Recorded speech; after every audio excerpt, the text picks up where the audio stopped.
What's up? Samahan nyo kami, mag-unboxing tayo ng Samsung Galaxy A55 5G. Ilang memory card ba to? 256 GB.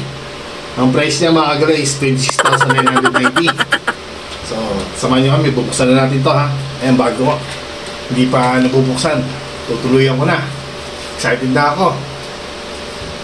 Kagala, pasensya hindi ako marunong mag-review, pero unbox na natin ha. Kung anong makita natin, kung anong meron sa loob. Yeah. Kung gaano kaganda to. May level daw to sa iPhone eh.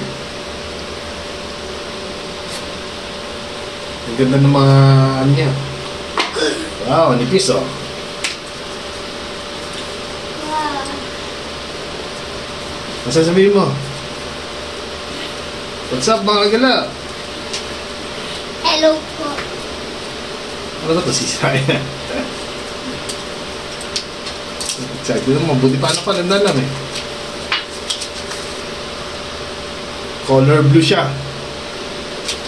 Ayan. Walang Tapos ang charger? laman ay saglit lang. Sabi may previous na ano? Traveling ano yan? Adapter ba yan? Parang wala. Ano ba to? Wala nga adapter no?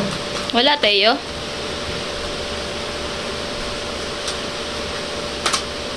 Wala. Dito mo hihilain. Okay, ano nga muna?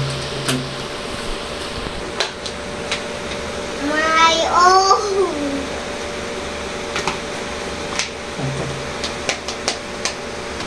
Magla. Open na natin siya. Ang laman lang pala natin yung ano, USB cord lang. Wala na iba. Android. Powered by Android. Pag-aaralan ko muna itong bagong cellphone ko para sa vlogging. Maraming salamat. Oh. Alam na ulit this ha, mga kagila. Hanggang sa muli. Paalam. Paalam!